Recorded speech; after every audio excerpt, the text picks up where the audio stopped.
Muito bem, gente, são 9 horas mais 8 minutos. Obrigado, Maurício. Amanhã o Maurício volta no mesmo horário, viu, trazendo, né, mais um ponto de vista, uma visão bem pessoal aí que é muito interessante, sempre com assuntos, temas atuais, né, abordando temas atuais aí. Obrigado, viu, Maurício. São 9 horas 8 minutos. Estou recebendo aqui com a maior alegria do Brasil, né? Já tive a oportunidade de entrevistá-lo em outra oportunidade. Dr. Luston Castilho, ele que é o psiquiatra responsável pela unidade de saúde mental lá da Santa Casa. E o assunto que a gente vai estar abordando agora, claro que ele é um especialista do sono, também não vou deixar de questionar a respeito, porque eu sei, muita gente sabe que a noite mal dormida reflete no dia de forma negativa. A gente vai falar sobre esse assunto também. Doutor, seja bem-vindo ao nosso show da manhã. Alegria tê-lo aqui conosco. Bom dia. Bom dia, Carlinhos. Bom dia aos ouvintes. É um prazer estar aqui para trazer informações sobre a unidade de internação psiquiátrica da Santa Casa, esse serviço tão relevante, como você disse, da região. Tá certo. Ô, Matheus, depois você me faz favor, dá só um auxiliado, doutor, ali, né? Enquanto eu vou fazer uma exposição aqui, doutor, no Brasil, eu peguei um informe aqui, 23 milhões de pessoas sofrem algum tipo de transtorno mental grave, que necessita de algum tipo de tratamento, intervenção médica, que leva doenças mentais a ocuparem as 5 posições no ranking das 10 principais causas de incapacidade, de acordo com a Organização Mundial de Saúde. Esse número realmente é um número impressionante, né, doutor? Exatamente. E aí nossa atenção e toda a classe médica está atenta, né? E é um problema de saúde pública, né? Então aí a importância de intervir, de utilizar bem os recursos, né? Como esse, né? Que é a unidade de internação, que faz parte de uma rede maior, ampla de serviços de atenção em saúde mental. Entendo. Patrocínio, hoje nós estamos, digamos, bem estruturados, né, para acolher essas pessoas. Exatamente. E, além da rede, os CAPs, né, e todos os outros demais serviços, é a única cidade que contém aqui na região, talvez até em Minas, são poucos os serviços que tem o serviço de internação em psiquiatria hospitalar, que tem serviço de internação, mas não tão ligado a um hospital geral, como é o caso do Sanatório Espírita de Uberaba, mas o nosso, especificamente, já dentro do programa da reforma da atenção psiquiátrica, já enquadrou nesse aspecto mais moderno, né? Certo. Está dentro da unidade hospitalar. Então tem pouco serviço. Tem na medicina, que estava fechada até recentemente para reforma, e mais uma outra cidade em Minas. Muito pouco serviço, né? Entendo. Agora, acho que é importante até a gente falar do trabalho que é oferecido, no trabalho que é oferecido aos pacientes, né? É o seguinte, muitas pessoas que vão, às vezes, que não têm noção, né, de como é desenvolvido esse trabalho, às vezes pode-se ter uma má impressão, né? Uma impressão negativa, da forma como são conduzidos os trabalhos. Tudo é cercado de cuidados, de fatores que já são previamente definidos, né, doutor? Exatamente. Na questão do atendimento ao paciente. Exatamente. A internação é o último recurso após esgotar todos os demais extra-hospitalares, mas ela é necessária. É necessário, às vezes, eventualmente, que se dê a internação num momento de crise, onde está em risco a vida da pessoa, a segurança dos seus familiares, né? Então, nesse momento é preciso intervir, e a intervenção hoje em dia é breve, né, com os recursos da medicina, da psiquiatria atual, farmacológico e de segurança, de gerenciamento, com equipe muito grande, por exemplo, como essa do hospital, né, multiprofissional, com técnicos que trabalham diuturnamente. Então, uma atenção especial, uma vigilância contínua, para que o paciente saia dessa crise o mais rápido possível. Hoje em dia tem até leito de 72 horas, com intervenção rápida, saindo dessa crise ele continua o tratamento nas outras modalidades extra-hospitalares. Mas ela é indispensável. Tanto é que tem uma quantidade enorme de municípios que, né, se socorre aqui de patrocínio do nosso serviço, que ela é necessária, né? Entendo. Hoje são quantos leitos? São 24 leitos? Tem 15 leitos para a nossa microrregião, que abrange Monte Carmelo, Iraí de Minas, Coromandel, Badia dos Dourados, né? Uma grande de municípios da microrregião que foram pactuados. E mais 5 leitos para a macro-região, que aí já abrange Patos de Minas, Unaí, todos os municípios que pertencem a essa região, mais de 30 municípios. Então, diariamente nós temos uma quantidade enorme de demanda de atendimento. Então, esses leitos não são suficientes para toda essa região. A nossa população, em 20 anos, 25 anos que essa unidade existe, a população cresceu, dobrou, e os leitos, na verdade, diminuíram no país, né, para essa modalidade da reforma. Então, é necessário readaptar e disponibilizar o maior número de leitos. E eu queria trazer essa notícia que Patrocínio, a unidade hospitalar, ela tem também mais 5 leitos que pode ser disponibilizado para uma internação particular ou por convênio, né, e que às vezes a população e a região não sabe disso, né? E que pode ser até ampliada, aí dando uma cobertura para essa modalidade de convênio e particular, uma intervenção rápida. A gente não tem só o SUS e o governo, o sistema de saúde não dá conta, a gente sabe disso, né, de oferecer e suprir toda essa necessidade da população. Então existe essa modalidade também. Doutor, quais são, assim, me perdoa até pela colocação do questionamento aqui, mas dentro dessa, seria uma patologia ou das patologias que envolvem a saúde mental? Quais são as principais? Vou falar especificamente da necessidade de internação. Hoje diminuiu muito a necessidade de internação em psiquiatria.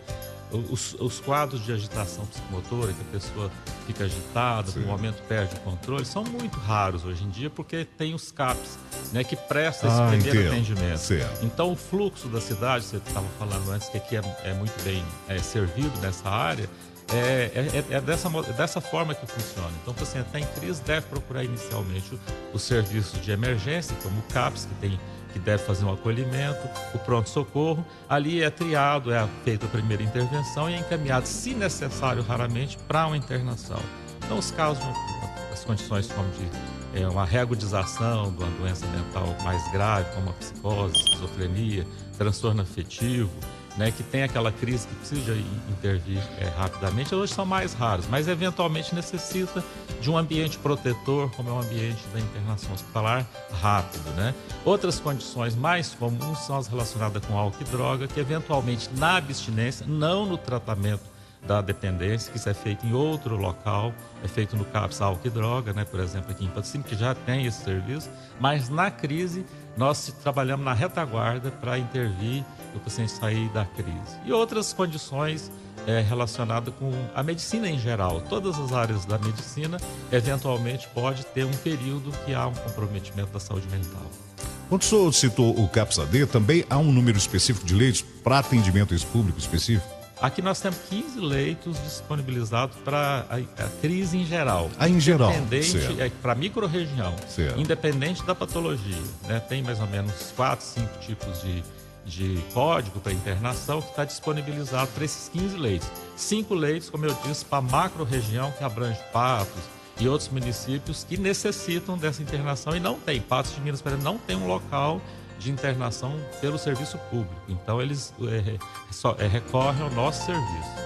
Quando o senhor cita o CAPS, ou seja, ele seria o processo de triagem, ou seja, para trabalhar dentro das possibilidades oferecidas pelo Centro de Atenção Psicossocial, né, antes da intervenção maior que seria da internação. Né? Então, o CAPS ele é de fundamental importância na avaliação, né, do paciente. Na verdade, a porta de entrada é o serviço e a atenção primária. Né? O indivíduo deve procurar, a família, o paciente deve procurar inicialmente, a referência dele é a atenção primária, o programa de saúde da família, né? O posto de saúde. É ali que tem uma equipe inicial que vai dar o primeiro atendimento, se for possível. Mas a gente sabe que esse serviço não funciona 24 horas, né? O CAPS de Patrocínio, o CAPS álcool e droga, ele é da modalidade 3, ele fica aberto 24 horas, exatamente para suprir essa necessidade, né? Ou quando a gente fala do atendimento ao paciente, ao cidadão, eu queria entrar mais nesse universo, porque a gente vê que há um vasto trabalho, como o senhor fez a citação da UBS, a Unidade Básica de Saúde, que é a primeira referência ali próximo do cidadão. Hoje o serviço que é oferecido na saúde pública é muito amplo, né? Eu estou fazendo essa exposição até para entrar dentro do critério de fator idade. E às vezes a criança ela já começa a apresentar algum quadro, né? E às vezes os pais podem entender que aquilo é normal e deixa de buscar o atendimento. Então a pergunta é qual a abrangência de uma pessoa que é cometida, claro que são muitas patologias como o senhor citou, mas dentro do aspecto da saúde mental, há um fator, idade, que a pessoa tem que esperar aquele momento, ou quanto mais cedo melhor, tal, sempre observando o comportamento da pessoa ali da família, o membro da família. Exatamente, essa é a ideia. No programa de saúde da família é um programa que tem que ter uma atenção especial na prevenção. Né? E a relação da criança, por exemplo, né? Do transtorno mental na infância, com a família é fundamental. A criança, por exemplo, ela às vezes ela não sabe mencionar, não sabe transmitir as suas queixas, né? Então as queixas são trazidas pela mãe, geralmente, né? Ou a avó. Né? Então a importância desse papel e de como que essa família está lidando com essa situação, às vezes, que já predispõe certamente a uma condição de transtorno de saúde mental, se não for bem analisado e avaliado, né? Desde questões que envolvem a dificuldade de aprendizagem, né? As questões relacionadas, por exemplo, à hiperatividade, né? O que está acontecendo? Muitas vezes é comportamental aquela situação. Ela é em resposta a algum problema que está acontecendo no âmbito familiar. Daí a importância de um bom diagnóstico, de entender direito a dinâmica dessa família para intervir corretamente e não ficar apenas em um aspecto isolado, né, de tratamento, como qual seria só o medicamentoso, né? Eu fico imaginando que é uma situação muito complexa, né? Eu fiquei imaginando a criança aqui, uma situação, até só me corrige, me faz a colocação aí com a sua experiência. A criança, ela pode ter um comportamento dentro de casa diferente de uma criança, digamos, normal, dentro do que seria a atividade diária de uma criança em casa. De brincar, de fazer isso, a bagunça que é normal, natural. Mas essa primeira avaliação, ela tem que... eu imagino que os pais têm que estar muito atentos. E às vezes ela pode não ter problema algum, mas na escola pode estar havendo algum problema que aquilo tem refletido o comportamento dela em casa. Por exemplo, se fala muito em bullying hoje, né? Ou seja, os pais estarem acompanhando previamente, né, nessa fase é muito importante, estar atento a todos os detalhes, porque às vezes pode estar com uma ideia de que seja um problema de natureza mental, mas às vezes pode não ser também, pode ser social, né? Exatamente. Há pouco tempo eu atendi uma criança que ela tinha apresentado 5 episódios de vômitos somente numa situação, quando ela presenciava pai e tio em conflito e discutindo. Quer dizer, o problema não era da criança. Sim. O problema era dessa falta de cuidado e a criança reagia fisicamente, biologicamente com vômitos diante de uma situação de estresse para ela. Então, a importância de cuidar, de atentar como é que essa criança está reagindo, e às vezes ela é levada para o médico para tratar o estômago, os vômitos, né? Então, a relação é muito próxima e muito ampla, né, dos fatores sociais, como você perguntou, os fatores emocionais, a história de vida dessa criança, os traumas e como é que ela evoluiu para esse sintoma. E assim também na escola, né? Na escola também. Na escola também. Sempre está acompanhando os pais, ainda mais os tempos de hoje, né? Exatamente. Esse acesso a tanta informação aí também, infelizmente, tem um lado bom, mas tem um lado ruim também. Exatamente. Na escola é importante prestar atenção, porque às vezes as crianças que sofrem de falta de atenção, na verdade, ela está com falta de atenção em outras esferas da vida, né? Então são problemas maiores que estão repercutindo. Geralmente quando é doença, que é uma quantidade bem menor de casos que a pessoa realmente tem um fator orgânico, por exemplo, de hiperatividade, criança inquieta, são poucos os casos. Ela apresenta esse tipo de transtorno em todos os ambientes, na escola, em casa, na área social. É algo constitucional. Quando está só no ambiente, a gente tem que começar a investigar melhor para ver o que está acontecendo. Doutor, e é importante também para a família fazer uma avaliação, buscar na raiz da família se tem alguém também que já teve o mesmo problema, um tio, uma avó, uma bisavó, antes mesmo de buscar o serviço? Exatamente. Por exemplo, na hiperatividade é muito alta a relação com a hereditariedade. Geralmente os pais de criança hiperativa também são hiperativos, tiveram dificuldade de aprendizagem até abandonar a escola. Isso é óbvio, a gente começa a ver, começa a fazer o histórico, a anamnese, que a gente chama, né, os antecedentes, e ali está presente esse fator. E essa anamnese, por exemplo, que o senhor citou, ela é só feita por um profissional, no caso do senhor psiquiatra, ou existe uma equipe na própria unidade de saúde que é capaz de fazer essa anamnese? É capaz de fazer, no acolhimento. Todos os profissionais de uma equipe multiprofissional têm sua abordagem, seu enfoque. O enfermeiro faz uma anamnese, o psicólogo, assistente social, toda essa equipe ela tem. É claro que enfoca uma área maior, mas eles já vão também observando esses aspectos antecedentes. Interessante. Hoje eu tô com o doutor Castilho aqui, a gente vai pro intervalo rapidinho, tem que respeitar o nosso break aqui. A gente vai continuar com esse assunto aqui, logo na sequência, falando, né, da Santa Casa de Patrocínio, que mantém sua estrutura aí, a Unidade de Saúde Mental, que conta com 24 leitos e uma equipe multidisciplinar capacitada para o tratamento, recuperação e reinserção social do paciente à sociedade. E é muito importante quando imagina, ainda mais o doutor que há muitos anos cuida da saúde mental do nosso povo aqui, com tanto carinho, com tanto esmero, com tanto zelo, né? De ver uma pessoa que passou, que teve os seus cuidados e hoje está vivendo uma vida social, está aí bem, está feliz. Muitos até constituíram família, estão seguindo a sua vida de forma feliz. É bom saber, né? Uma pessoa que tem esse foco. E hoje a Santa Casa, hoje não, já há muitos anos, 25 anos. 25 anos, olha que história que tem, né? E a referência, quando o senhor citou aqui o Naí, Patos de Minas, eu falei, poxa, Patrocínio realmente é uma super referência, não é uma referência para essa micro-região, ela, né, tem também essa abrangência para essa macro-região aqui, né, do nosso estado de Minas Gerais. Vamos para o intervalo rapidinho, eu estou de volta agora, 9h23, bom dia. São 9h27, continua aqui o bate-papo com o doutor Castilho, né, que é o psiquiatra responsável pela unidade de saúde mental lá da Santa Casa. Esse assunto muito interessante. Hoje, da quantidade de leitos lá, todos eles estão preenchidos, doutor, ou não? Todos. Às vezes é difícil ter vaga em determinados dias, né, da semana e do mês. Às vezes nós temos dificuldade para disponibilizar vaga, tanto para micro como para macro região. Entendo. Ou seja, na avaliação do senhor, há uma necessidade de ampliação? O que o senhor... Não só em Patrocínio, mas no Brasil inteiro. No Brasil inteiro. Passou a hora, né, de rever os critérios, né, de disponibilização de leitos em psiquiatria e saúde mental depois da reforma. Então, o Brasil está numa situação muito inferior à da maioria dos países na disponibilização de leito depois da reforma psiquiátrica. O número seria mais ou menos 3 vezes menor da proporção dos demais países. Olha, gente, é de impressionar, hein? Falta de visão. Isso vem o quê? Do governo federal, através do Ministério da Saúde? Ou isso vem através em formato de lei que obriga a União? Qual seria o caminho mais correto? Nós passamos por uma situação há muitas décadas, né, dos excessos de internação em psiquiatria. Né, em que tinha os macro-hospitais e que qualquer problema, alcoolismo, pessoas na rua perturbando, ia para os hospitais psiquiátricos. O famoso trem de Minas, né? Que ia para internação e ia levando esses para Barbacena. Que eram referência. A sociedade, com as denúncias e tudo, despertou para isso, né? E viu que precisava de mudar a situação. E aí veio uma reforma radical de fechar os leitos. Hoje se sabe que precisa.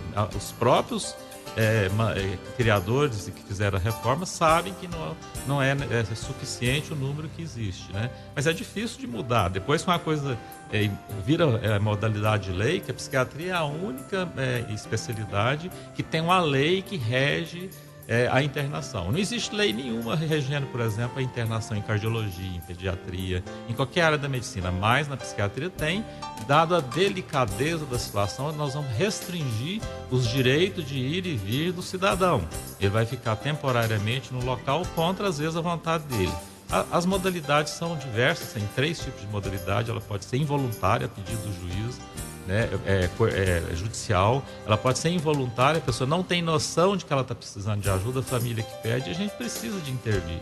Pode ser um pedido do médico, o médico vê que é necessário. Ela pode ser voluntária, a pessoa percebe que precisa de um tratamento de internação, ela mesma pede e ela mesma também fala que encerrou a vontade dela, e a gente tem que seguir esse desejo dela de sair do hospital.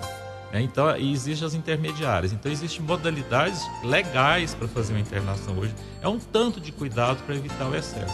Mas, às vezes, o excesso mudou de lado. E agora tem a carência, é falta. E é preciso de rever isso. Entendo. Hoje, dos números, dos últimos números que o senhor tem assistido lá, a predominância maior é de homens ou de mulheres? Ou está empatado? Não tem mais homens, né? Às vezes, dependendo do tipo de patologia aqui interna, por exemplo, álcool, né? Às vezes álcool e droga, às vezes quando a doença mental predomina em determinadas épocas, às vezes até fases do ano predomina um pouco, mas às vezes a carência de leite feminino às vezes é masculina. Como nós temos poucos, né, às vezes está sempre faltando, na verdade. Né? Entendo. Doutor, eu queria que o senhor falasse também da equipe, porque o senhor trabalha com equipe multidisciplinar que envolve vários profissionais de especialidades diferentes, mas porém num trabalho conjunto para a recuperação, a reinserção do paciente ali, a sua vida, ao mercado, à sociedade, né? Exatamente. Pode-se imaginar que para um serviço dessa amplitude, né, dessa magnitude, é preciso uma quantidade grande de pessoas, né, que se dedicam a essa tarefa. Por exemplo, nós temos uma equipe multiprofissional né, de psiquiatra, o Dr. Gustavo, que já atua há bastante tempo também, agora o Dr. Marcelo também, né, que especializou em psiquiatria, 2 enfermeiros, né, em plantão alternado, o João Paulo, a Keliane, uma psicóloga, a Laiane, a Mariana, assistente social, e diariamente nós estamos reunindo, discutindo os casos, não só de Patrocínio, de toda a região, entrando em contato com as referências de saúde mental de cada cidade. Então, é um trabalho muito grande, que não é só nosso. Fazemos reuniões periódicas, semanais, com membros da equipe. Os membros do CAPS, por exemplo, visitam a unidade, participam de algumas atividades. Estamos sempre interligados, trabalhando verdadeiramente em rede, né? E também fazemos um trabalho na própria Santa Casa, nas outras áreas da Santa Casa. Que bacana.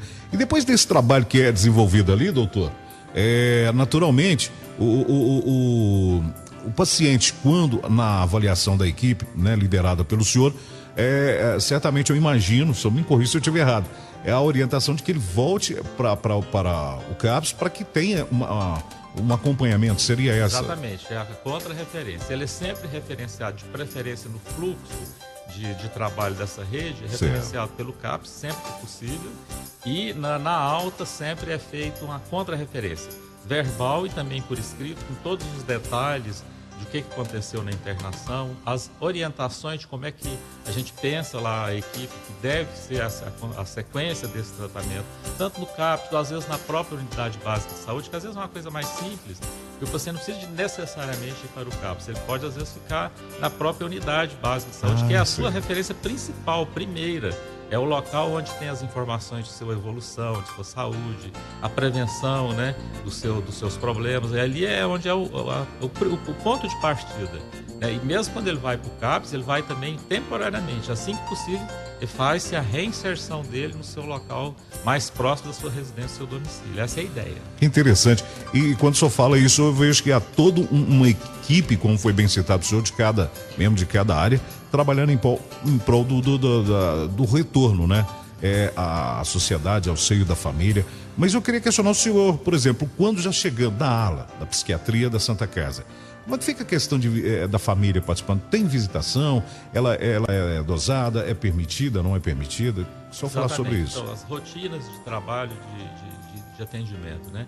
É disponibilizado, hoje por lei, a família tem direito de ficar 4 horas essa visita com o paciente. Essa visita foi ampliada, antigamente era meia hora, 1 hora, hoje foi ampliada para o hospital inteiro, e nós da saúde mental entramos nessa modalidade nova. Então à tarde, por exemplo, da 1 às 5, está disponibilizado todas as rotinas do Hospital Mudar para atender a família. Toda a equipe dos técnicos que fica disponível ali naquele horário, da própria equipe, né, diariamente.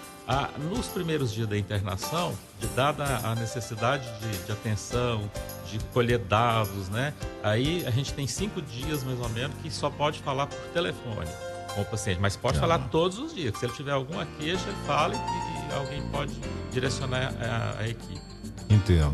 E interessante o posicionamento da psiquiatria da Santa Casa, porque ela não fica limitada à ala da psiquiatria, né? Ela tem uma abrangência muito grande em várias outras áreas também. Até a gente conversava em off aqui, o doutor citou, por exemplo, um caso de alguém que deu uma entrada politraumatizado, né?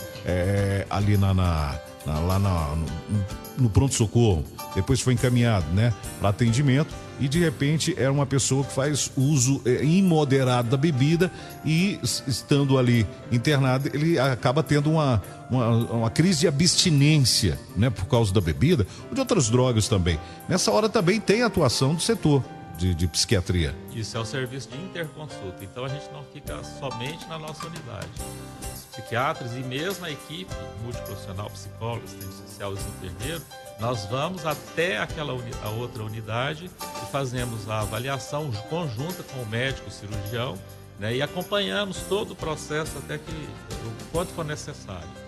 Então, tanto na área de cirurgia, de traumatologia, como essa que você citou, na clínica, às vezes o paciente tem um quadro depressivo, interna por uma condição comórbida, prevalente clínica, mas ele tem também aquele fator, o colega solicita a avaliação e nós prestamos esse atendimento. Como na hemodiálise, que às vezes a pessoa também tem crise, tem depressão, tem seus problemas, e a gente trabalha em parceria. Entendo.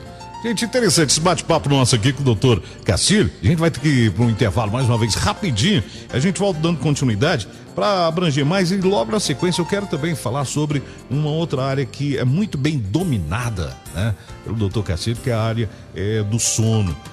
Hoje muitas pessoas sofrem, tem uma noite péssima, isso reflete o dia todo, em todos os aspectos, na vida pessoal, sexual, profissional, tudo. Uma noite mal dormida tem um reflexo negativo o dia todo. Você não imagina. E Patrocínio tem uma pessoa que é especialista nessa área, o doutor Castilho aqui. Eu queria fazer alguns questionamentos sobre isso, que muita gente sofre. E o objetivo nosso do rádio é justamente multiplicar boas novas, levar informações de forma multiplicada para os nossos ouvintes aí. Vamos para o intervalo rapidinho? A gente já volta 9h37, bom dia! Olha a hora, gente, são 9h44 aqui no Show da Manhã da Difusora, viu? Batendo um papo com o meu amigo aqui, doutor Luston Castilho Nobre Vieira, que é o psiquiatra responsável pela Unidade de Saúde Mental lá da Santa Casa, né? A gente batendo papo aqui, falando sobre os problemas sérios que envolvem o sono, né? O ronco, problema seríssimo, apneia, insônia, muita gente sofre de insônia, mas a gente vai entrar nesse assunto já, só para fechar aqui o assunto anterior, doutor, né? Falando da unidade. O senhor inicialmente disse que alguns leitos são disponibilizados para convênios em particulares. O procedimento, para quem hoje está nos ouvindo aí, tem algum problema de natureza, há uma necessidade de passar por uma avaliação prévia, por exemplo, na unidade de saúde, ou ele, no caso, por ser particular e convênio, ele pode ir direto à unidade, à ala de terapia, na área, né, da psiquiatria lá da Santa Casa? Pode. No caso de convênio particular, existe um plantão diário, de nós 3 médicos psiquiatras. Somente no serviço público é que existe a regulação, tanto para os municípios da macro-região como da micro, só se faz internação via regulação, como das outras áreas das internações. Então existe esse outro serviço que só interna depois de liberado e passado pelos protocolos. No caso de particular e convênio, não. Pode ir diretamente, com de nós estamos disponíveis.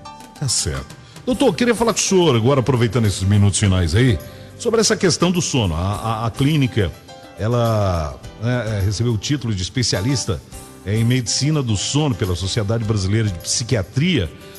Parabéns, iniciativa, porque, pelo que eu fiquei sabendo, não é nada fácil, é um trabalho árduo, um trabalho duro, um trabalho demorado, né? Com muitas coisas no Brasil, mas finalmente o senhor conseguiu esse reconhecimento. Isso aí, eu imagino que o senhor que sempre...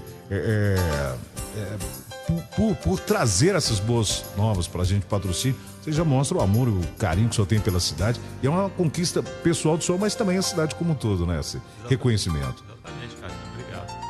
Há mais de 5 anos que a gente tem o laboratório de sono, que realiza exame de polissonografia, mas eu percebi a importância de ter o título de especialista, né?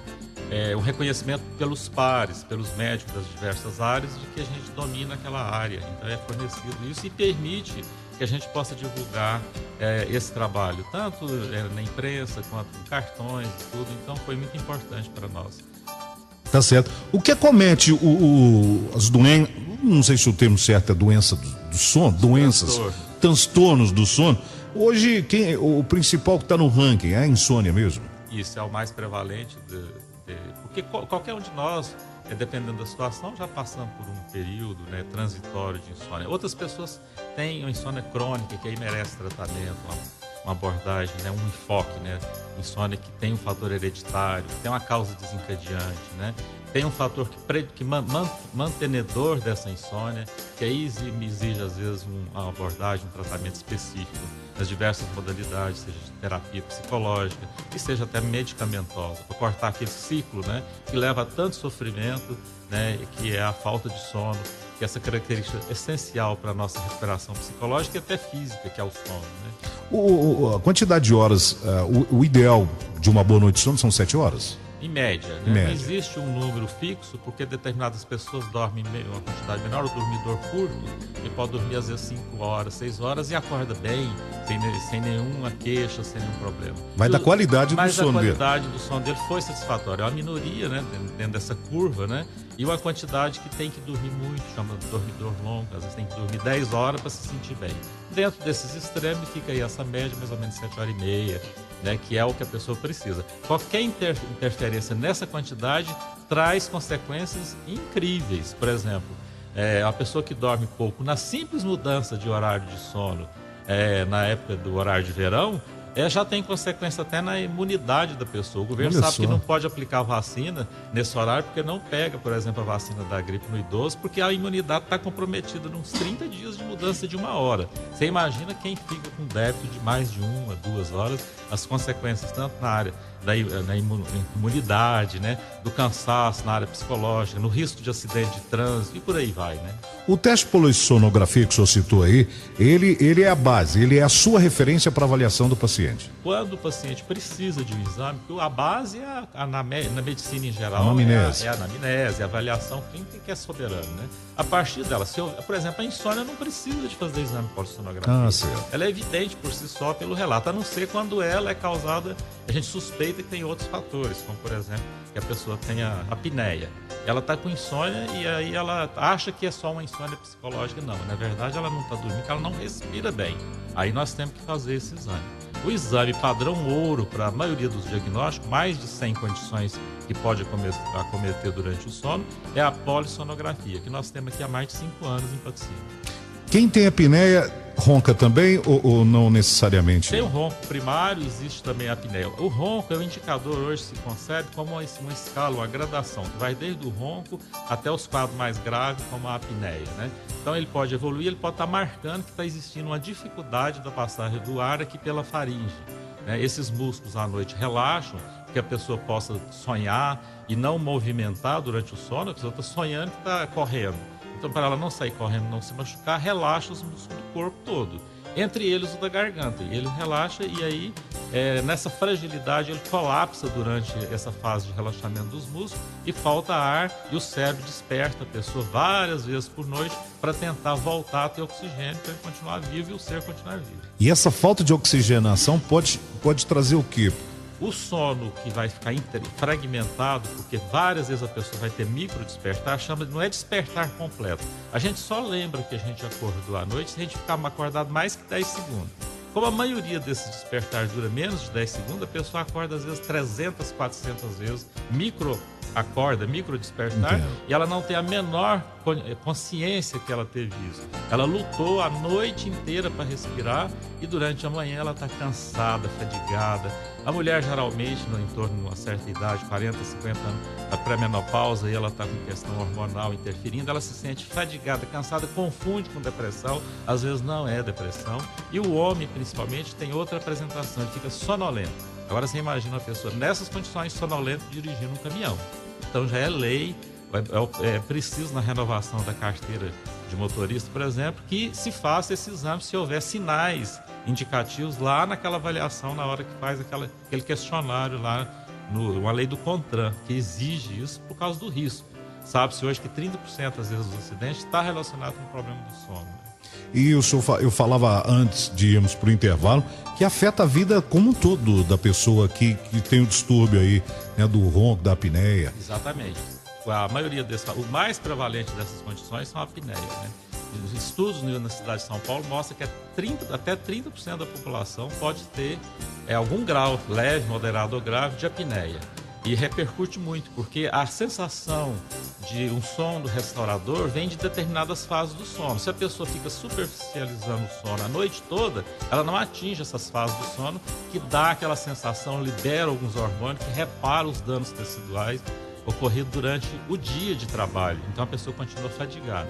Além disso, ocorre um segundo fenômeno importante à noite, numa determinada fase do sono, com sonhos, que é responsável, hoje se sabe, pela recuperação psicológica, pela memória, por exemplo. A pessoa que não tem essa fase do sono tem uma dificuldade para recordar, para aprender. Fixar a leitura de um livro para uma vestibular. Aquilo que ela aprendeu, que ela tentou aprender durante o dia, ela vai ter dificuldade, que na verdade não está dormindo bem. A gente falou, o senhor citou muitos fatores físicos aí. A gente está chegando no finalzinho aqui, mas não queria. Eu não queria encerrar essa entrevista sem que o senhor falasse de um outro fator também que tem prejudicado, principalmente as nossas crianças, que é a questão do celular. Exatamente. Hoje, com os jogos disponíveis nos celulares, A criança às vezes fica até altas horas envolvida no jogo, porque eu não sabia disso, mas no congresso eu fui ver, um dos congressos que eu fui, as crianças estão jogando hoje com pessoas que do outro lado do planeta é de dia e aqui é à noite. Então elas jogam em rede. E aí do outro dia elas querem continuar e à noite elas querem continuar aquele jogo e elas têm dependência quando elas, depois de certo tempo, aquelas máquinas, elas interferem em áreas do cérebro muito semelhantes às áreas da dependência química. Então, quando elas param de jogar, elas se sentem em verdadeiros quadros de abstinência, sentem agoniadas porque não estão naquele joguinho, não estão ganhando aqueles pontos, né? Então, é um fenômeno atual, é preciso cuidar com relação ao horário dessas crianças para dormir, né? Porque no outro dia elas vão ter um péssimo rendimento escolar, não vão continuar a prestar atenção na matéria que está sendo dada, não vão fixar, porque elas estão com pouco sono, elas estão com privação do sono. E às vezes elas ficam inquietas, principalmente as menorzinhas, ficam aparentando que estão com problema de hiperatividade, na verdade elas estão dormindo mal. Olha aí, gente, são 9h54, doutor, só mais uma pergunta, que é tanta coisa, o assunto é bom. Quando é feita a polissonografia, detectado que o paciente em questão tem apneia, determinado grau, ronca muito, não tem qualidade de vida, do sono como no dia também, tem tratamento, doutor? Vários tratamentos são disponibilizados, desde o odontológico, quando é mais leve o quadro de apneia. Nós temos uma profissional aqui, a doutora Cláudia, que presta esse serviço, que coloca uma placa, um aparelho intraoral, né, na parte oral, que vai fixar a mandíbula e vai impedir que haja escolabamento à noite. Até nos casos mais graves é necessário utilizar um aparelho que coloca sob pressão esse ar para os pulmões, até que a pessoa resolva isso. E até às vezes essa questão de cirurgia, com os médicos de otorrinolaringologia, que às vezes precisa de tirar alguma obstrução, um pólipo nasal. Então, vários são tratamentos. Precisa primeiro diagnosticar a causa e depois realizar o melhor tratamento para resolver. Fantástico, gente. Doutor Castilho, meu entrevistado de hoje, prazer sempre recebê-lo aqui na Rádio Difusora, falar da nossa Santa Casa, falar desse problema sério que envolve aí o sono de muitas pessoas que estão nessa segunda-feira aí querendo estar na cama, deitado, mas tem que trabalhar. Mas é um assunto muito... espero que o ouvinte tenha extraído o máximo de informação. Quem não tiver, pode procurar o doutor Castilho na Santa Casa de Misericórdia. Tem a sua clínica também, através do telefone 3831-8234. Mantenha contato, agende um horário. Tem que se cuidar, gente, para viver melhor. Obrigado, doutor. Agradeço a oportunidade, Carlos.